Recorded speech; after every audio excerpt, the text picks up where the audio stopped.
Hello and welcome back to my channel. If you're new here, I'm AboJR, as you can see below the video. Thank you for clicking on the video, you've made it. So today I am doing a top 10 pieces of advice I would give myself if I were to go back and restart university. Because of the amazing response I got from the video last week, which was the top tips on what to pack when coming to university. If you've not checked that video out yet, make sure to head over to my channel, check that out. I'll put a link in the description to make it easier for you. So yeah, make sure you go check that out, give it a thumbs up and enjoy it. But because of that video, I decided to start sort of a series I can see going on here. So maybe you'll get more videos of this, depending on, we'll see the response and what people want. So make sure to drop me a comment down below if you want to see more of these videos, and make sure to smash the subscribe button and hit the thumbs up button as well. I would really appreciate that, and it would help me a lot. Speaking about helping me, if we reach 1,000 subscribers, as I've said hundreds of times before, there will be a giveaway. So the giveaway is currently almost ready. So even though we're quite a way away, I thought I'll be ready. So as soon as we reach 1,000 subscribers, I will be putting out how to get involved and how to win. So talking about that, make sure to head over to my Instagram, and if you're not already following me, follow me and get involved. I'll put a top link in the description as well, so make sure you get involved with that to keep up with any sort of exciting things I've got to do.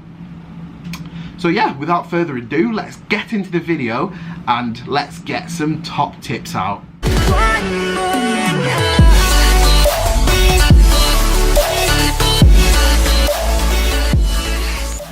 The first piece of advice I would give you guys is takeaways are not to be had more than once a week. I promise you, having more than one takeaway a week is not worth it. You will start to realize that your favorite pair of jeans will stop fitting you, or your favorite skirt will not fit, or you'll start to feel that you're just gaining loads of weight. Takeaway places will stay there. They are going nowhere. You've got 3, 4, 5 years to try them out, and I promise you there's more than enough time to have loads of takeaways. But also you spend a lot of money without even realizing, and also obviously you gain weight and you realize on that scale as well that it's very harmful for you. So please make sure that you're looking after yourself and make sure that you sort of keep away from takeaways for the most part, because I spent a lot of time going through the takeaways, and I thought, oh, I'm not gonna cook, it's easier, I'll just spend £15 on a takeaway, when in actual fact for £15 you could go to Tesco's or Asda or Sainsbury's or whatever you have around you and buy a full meal, a full list of groceries that could last you a while. So just cook.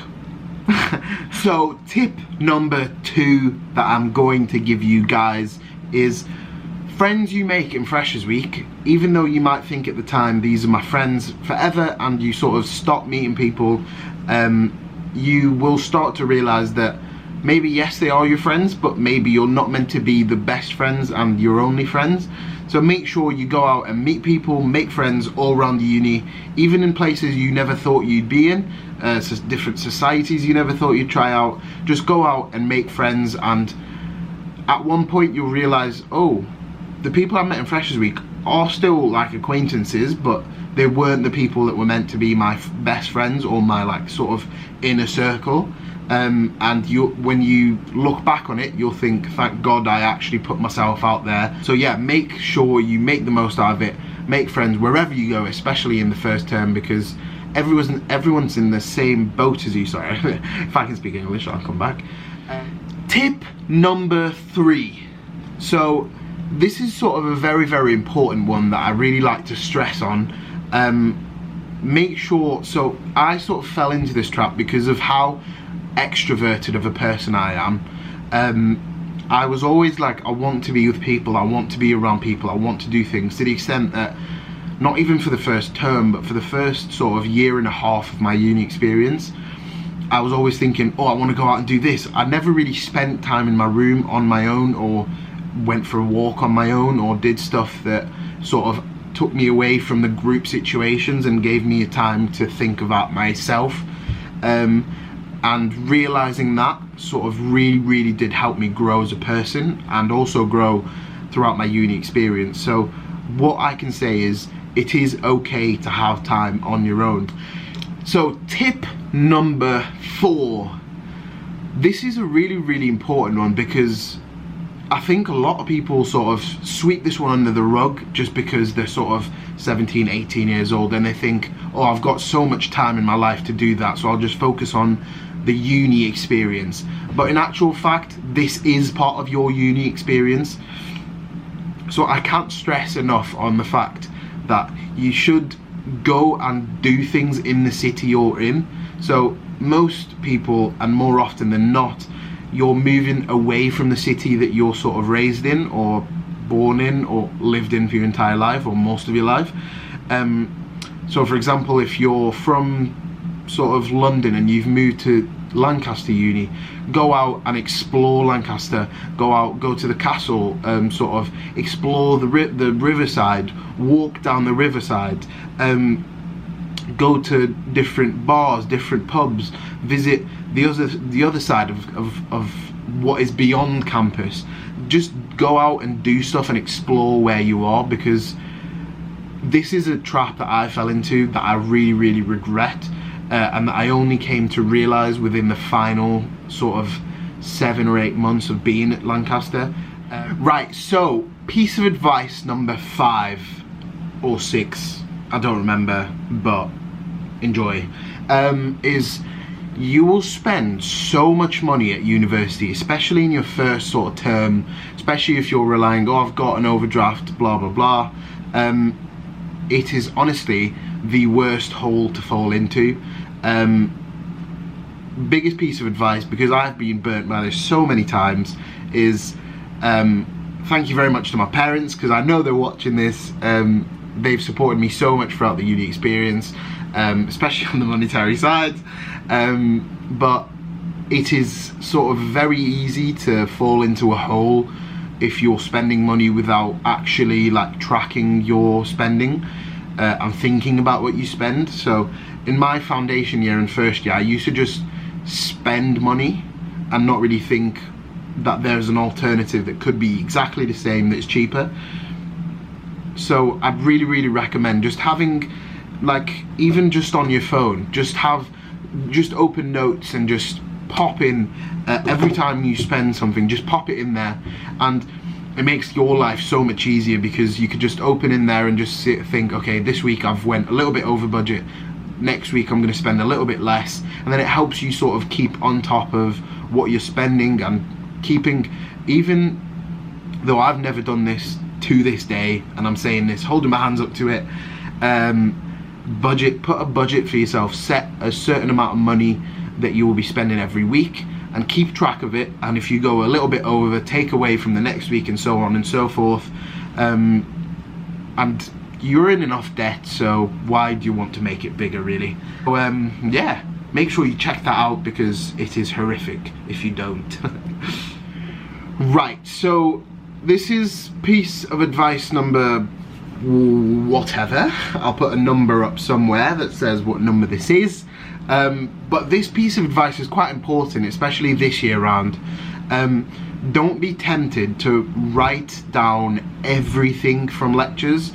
It can be a very tempting thing to do, especially in your first year, because you don't really know how lectures work, or how exams work, or what they're based on and stuff like that. Especially this year, most likely every single lecture will be online.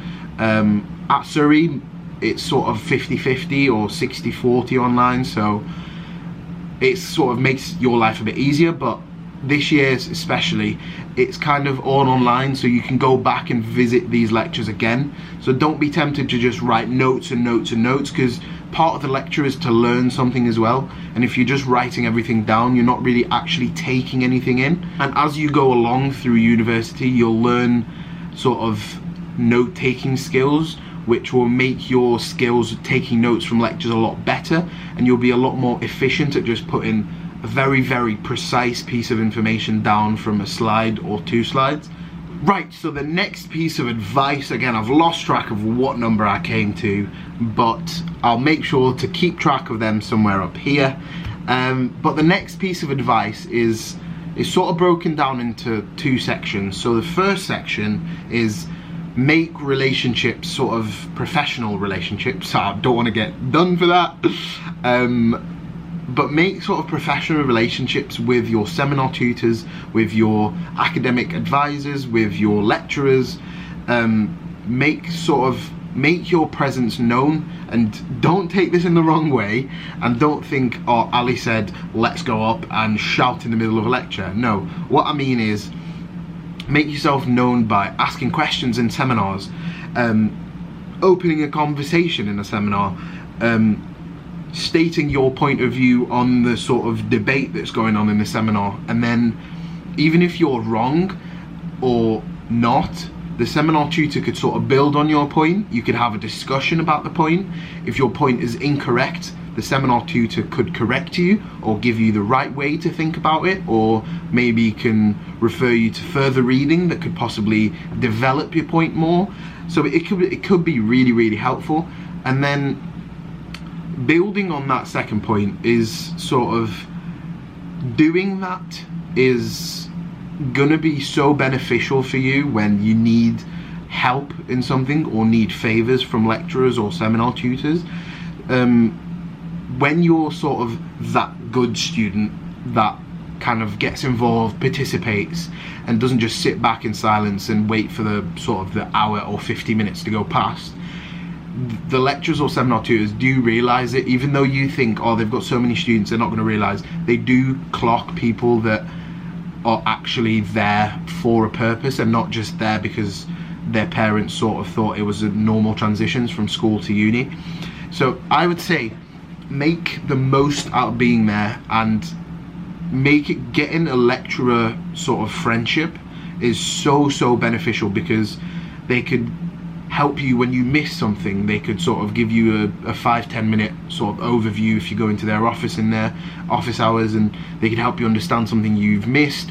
They could sort of help you with essays that you're confused about, because at the end of the day, let's be honest, you're going into university, which is completely different to how schools are run or colleges are run, because not just like the learning ways, but the teaching methods, essays. You've never really done essays before, you've never really done exams in this situation before, and if you just sit back and do nothing and then just depend on the fact that you'll just sort of write an essay in 24 hours before the deadline or revise the day before the exam, it will be a very difficult experience. So go out there, get the most out of it.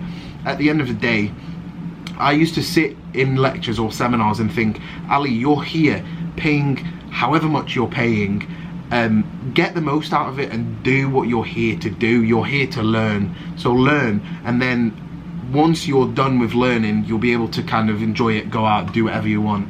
But yeah, make the most out of it. And again, I've been saying it every single point, but make the most out of the uni experience. This is probably the penultimate, that's a big word for me, the point before last that I would like to share with you guys is don't rush into signing contracts for houses when you're moving from your first to your second year. A lot of people think, oh, in the first term I have to have made the best friends, signed a contract for the house, or else I'm going to have no time. Saying this, I don't regret almost anything at university. I don't regret the choices I've made in signing houses, don't regret the choices I've made and who I signed houses with, but a lot of people came back and regret how quickly they made the choice to sign a contract for a house for second year. So what I would say is don't make a rash decision. Make sure you know what you're doing, and it's never too late, because you will find a house. You're not gonna live on the streets. You will find a house. So give it a little bit more time, make sure you're making the right decision, Even if you end up living with 2 people rather than 7, if it's the right decision for you, that's the right decision for you. So make sure no one rushes you into anything. Make sure it's your decision, you're happy with it, and you're going through with it. Right, the final piece of advice, or maybe I'll give one more, I don't know. The final piece of advice is getting to do stuff with your flat that you're living in your first year is such a great way to get to know people and to get to like bond as sort of a group of people.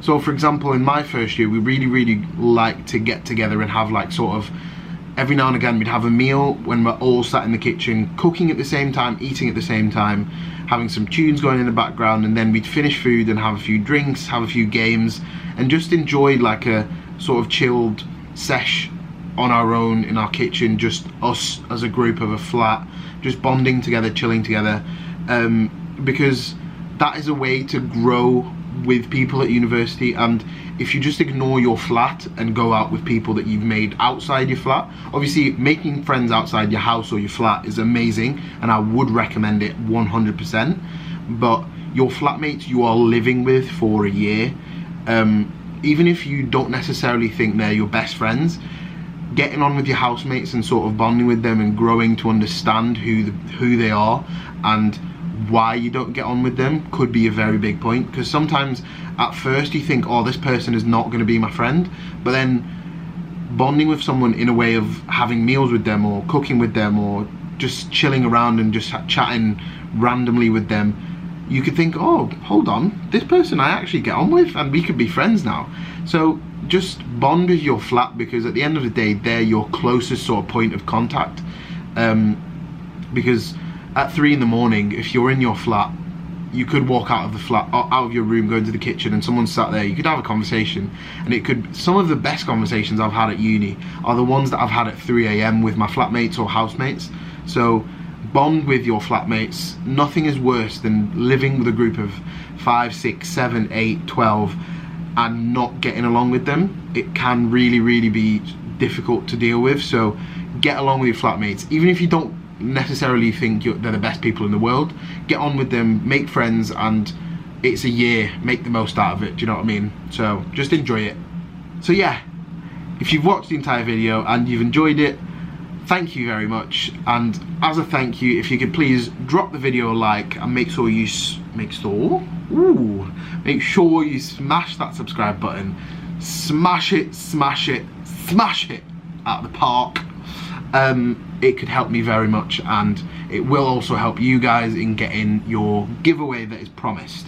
So yeah, hope you guys have a great weekend. If you're moving into uni or already moved into uni, all the best of luck from me. Enjoy it, and make the absolute most out of it, and make as many friends as possible. And yeah, I hope everyone has great experiences. And stay tuned for more videos of this type. Right, have a good one guys, I'll see you next week. Ali out.